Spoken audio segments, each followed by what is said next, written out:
அனைவருக்கும் வணக்கம். பாக்கியலட்சுமி சீரியலில் கோபி வந்து பாக்கியா கிட்ட வந்து பயங்கரமாக ஹார்ஷாக பேசுகிறாரு. அவங்க ரெஸ்டாரண்ட்டில் வச்சு, நீ வந்து அந்த லேம்ப் போஸ்ட்டை கல்யாணம் பண்ணிட்டு போயிட்டேன்னு வச்சுக்கோ, உன்னுடைய குடும்பம்னு சொல்லிட்டு இல்லை, என் பிள்ளைங்க, என் அப்பா அம்மா எல்லாருமே என் கூட தான் வருவாங்க, உன்னை விட்டுட்டு வந்துடுவாங்க, உன் கூட இருக்க மாட்டாங்க அப்படிங்கிறாங்க.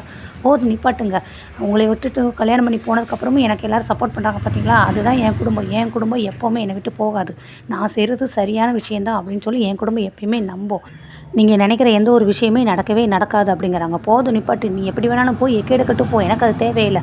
ஆனால் என் பொண்ணு இனியா கூட அந்த லேம்ப் போஸ்ட்டோட மருமகன் ஒருத்தன் சொல்லிட்டு தெரியுறேன் பார்த்தியா, அவன் ஓவராக பேசிக்கிட்டு இருக்கான், அதை நீ தடுத்து நிறுத்து. அவனை ஏற்கனவே நான் வார்ன் பண்ணியிருக்கேன் அவன் கூட பேசாதன்னு. அவன் என்னன்னா காலேஜ் ஃப்ரெண்டுன்னு சொல்லி என்கிட்ட போய் சொல்கிறான், ஆனால் அவன் காலேஜ் ஃப்ரெண்டும் கிடையாது. கடைசி பார்த்தா அந்த லேம்ப் போஸ்ட்டோட மருமகனா. ஓ, அவனும் இவனும் சேர்க்க வச்சு அப்படியே குடும்பத்தோடு எல்லோரும் ஒட்டி உறவலான்னு நினைக்கிறீங்களோ, அது மட்டும் நடக்கவே நடக்காது அப்படிங்கிறாங்க. போதும் நிப்பாட்டுறீங்களா, இருக்க ரொம்ப ஓவராக பேசிகிட்டே போகிறீங்க. உங்கள் கேள்விக்கெல்லாம் நான் எதுக்கு பதில் சொல்லணும்? அவள் உங்களுக்கு மட்டும் பொண்ணு இல்லை, எனக்கும் பொண்ணு தான். அவளை எப்படி வளர்க்கணும், எப்படி பத்திரமா பாதுகாக்கணுங்கிறது எனக்கு ரொம்ப நல்லாவே தெரியும்னு. ஆமாம், ரொம்ப நல்லா தெரியும், அதனால தான் நீ தேவையில்லாத வேலையெல்லாம் செய்றியோ அப்படின்ட்டு கோபி பயங்கரமாக திட்டுறாரு. இது எல்லாத்தையும் பாக்கியா கேட்குறாங்க. பாக்கியா கேட்டு ரொம்ப விரக்தி ஆகிறாங்க. அதுக்கடுத்து வந்து பழனிசாமியோட வீட்டுக்கு போகிறாங்க. ஆனால் அங்கே வந்து அவங்களுடைய அக்கா, அவங்களுடைய அம்மா இருக்காங்க. அடடே வாமா வா வா அப்படிங்கிறாங்க. அம்மா, நேற்று நீங்கள் வந்ததில் எனக்கு ரொம்ப சந்தோஷம்னு. எனக்கும் ரொம்ப சந்தோஷமா, நேற்று ஒரு விஷயம் பேசலாம்னு சொல்லி தான் நாங்களும் வந்தோம் அப்படின்ட்டு அவங்க அக்கா ஆரம்பிக்கிறாங்க. நீங்களும் பழனியும் ரொம்ப நல்ல ஃப்ரெண்டு, என் தம்பிக்கும் உங்களையெல்லாம் ரொம்ப பிடிக்கும். சரி, அதான் நீங்கள் இவ்வளோ ஃப்ரெண்டாக இருக்கீங்களே, எதுக்கெடுத்தாலும் அவன் சொன்னானே அப்படி ஒரு ஃப்ரெண்டு இப்படி ஒரு ஃப்ரெண்டு, பாக்கியா போல ஒரு ஃப்ரெண்டு கிடைக்காதுன்னு சொல்லி பயங்கரமாக பேசுகிறாங்க. உங்களுக்கும் பாருங்கள், கல்யாணம் ஆகி டைவர்ஸ்லாம் ஆகிப்போச்சு, உங்கள் பசங்களாம் பெரிய பெரிய பசங்களாக இருக்காங்க. என் தம்பியோட நீங்களும் 2 வயசு கம்மியாக தான் இருக்கீங்க. அதனால் இந்த நட்பாக இருக்கிற அந்த கட்டத்தை வந்து அடுத்த கட்டத்துக்கு கொண்டு போகலாம் அப்படிங்கிறதுக்காக தான் நாங்கள் வந்து சம்மந்தம் பேசலாம் அப்படின்னு சொல்லி நாங்கள் நினச்சோம். நீங்கள் என்ன நினைக்கிறீங்க அப்படின்ட்டு அவங்க அக்கா டைரெக்டாக ஓப்பனாகவே கேட்டுறாங்க. பாக்கி அவங்க அக்கா சொல்கிறதெல்லாம் கேட்டுட்டு, நேற்று ஃபங்க்ஷனில் எல்லாருக்கு முன்னாடியும் கேட்காம இருந்ததுக்கு ரொம்ப தேங்க்ஸ். இப்போ நான் வந்திருக்கேங்கிறதுக்காக என்கிட்டக்க தனியாக கேட்டதுக்கு ரொம்ப நன்றி. ஆனால் அந்த மாதிரி எண்ணங்கள் எதுவுமே என்கிட்டக்க இல்லை அப்படிங்கிறாங்க. ஆனால் உங்களுக்கு வயசு கம்மி தானே அப்படின்னு அவங்க அக்காவுக்கு சொல்கிறாங்க. வயசு ஒரு காரணமாக நான் எதுவுமே நினைக்கல. இவ்வளோ வருஷமாக நான் வீட்டுக்குள்ளேயே முடங்கி கிடந்து இப்போ தான் நான் சுதந்திரமாக என் சொந்த காலால் நான் நடக்க ஆரம்பிச்சிருக்கேன். இப்போ தான் என் மனசுக்கு பிடிச்ச தொழிலாக நான் செய்ய ஆரம்பிச்சிருக்கேன். ஆனால் பழனிசாமி இதை பற்றி நிறைய சொல்லியிருக்கான். உங்கள் தொழிலுக்குமே அவன் ஹெல்ப் பண்ணியிருக்காரு. சார் நிறைய உதவி செஞ்சுருக்காரு. அதுக்காக நான் காலம் ஃபுல்லாக சாருக்கு நான் வந்து ரொம்ப பெரிய நன்றி கடன் பட்டிருக்கேன். ஆனால் அதுக்காக வாழ்க்கை துணையை சாரை நினைக்க பார்க்குற எண்ணத்தில் நான் எதுவுமே இல்லை. சாரை மட்டும் இல்லை, என்னோடய வாழ்க்கை துணை அப்படிங்கிற இடத்துல யாரையுமே நான் நினச்சி பார்க்க கூட இல்லை. இந்த வயசில் தனியாக இருக்கிறது, வாழ்க்கை துணை வேணுங்கிறது ஒவ்வொரு சில விருப்பம். ஆனால் எனக்கு அந்த விருப்பம் எதுவுமே கிடையாது.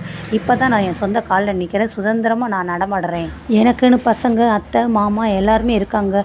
என் வீட்டுக்காரங்க அவங்கள வந்து அக்கறையே இல்லாமல் விட்டுட்டு போன மாதிரி நான் அவங்கள யாரையும் விட்டுட்டு போக மாட்டேன். அவங்க என்னை நம்பி இருக்காங்க. ஸோ அவங்கள நான் கடைசி வரைக்கும் காப்பாற்றணும் அப்படின்னு சொல்லி பாக்கியா சொல்லவும், இது எல்லாத்தையுமே நீ என் தம்பியை கல்யாணம் பண்ணிட்டே செய்யலாமே, அவன் இது எதுக்குன்னு எந்த தடை எதுவுமே விதிக்க மாட்டான் அப்படிங்கிறாங்க. இல்லைம்மா, அது எதுவுமே சரிப்பட்டு வராது, அப்படிப்பட்ட எண்ணம் எனக்கு எதுவுமே கிடையாது. நான் இவ்வளோ தூரம் பேசுனதுக்கு ரொம்ப என்னை வந்து மன்னிச்சிருங்க. என்கிட்டக்கு இந்த விஷயம் கேட்கறதுக்கு முன்னாடி பழனிசாமி சார்ட்ட நீங்கள் கேட்டிங்களா அப்படின்னு அவங்க அக்கா கிட்ட கேட்குறாங்க. இல்லை, நான் எதுவுமே அவன்கிட்ட கேட்கல அப்படிங்கிறாங்க. நீங்கள் கேட்டுனே இந்த பிரச்சனையே வந்திருக்காது. சாரும் நானும் ஒரு நல்ல நண்பர்களாக தான் இருக்கோம். நான் ஏற்கனவே சொல்லியிருக்கேனே, சாருக்குன்னு ஒரு நல்ல லைஃபு, நல்ல வாழ்க்கை இருக்குது. கண்டிப்பாக சாருக்கு ஒரு நல்ல பொண்ணை நானே பார்ப்பேன்.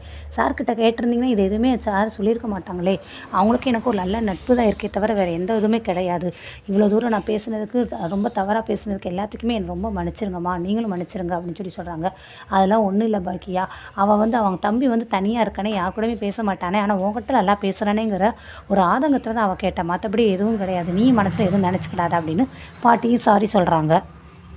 இவள் வந்து அவன் தம்பிக்காக பேசுனது பழனிக்கு தெரியாதுமா, நீ பழனியை பற்றி எதுவும் தப்பாக நினைக்காதம்மா, பழனிக்கிட்ட இதை பற்றி எதுவும் நீ பேசாத, நாங்களும் எதுவும் பேச மாட்டோன்னே.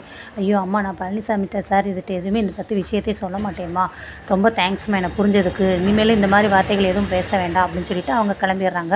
அதுக்கடுத்து ரொம்ப யோசிச்சுட்டே இருக்காங்க பாக்கியா. பழனிசாமி சார்கிட்ட இந்த விஷயத்தை எப்படி சொல்லாமல் இருக்கிறது, அதுக்குன்னு சொல்லவும் முடியல, சொன்னாலும் தப்பு, சொல்லாட்டினாலும் தப்பு, உண்மையான நண்பர்களாக நாங்கள் இருப்போம், எங்களுடைய நட்பு வந்து கெட்டு போகக்கூடாது, இது எப்படி சார் கிட்டக்க சொல்ல அப்படின்னு சொல்லி பலமேட்டும் யோசிச்சுட்டே இருக்காங்க. கரெக்டாக பழனிசாமி வந்துடுறாரு. மேடம், என்ன நீங்கள் ஒத்தையில் தனி இங்கே நின்றுட்டு இருக்கீங்கன்னு. இல்லை சார், சூப்பர் மார்க்கெட் பில்லில் ஒரு குளறுபடி, அதை எப்படி சமாளிக்கிறேன்னு சொல்லி யோசிச்சுட்டு இருக்கேன் அப்படிங்கிறாங்க.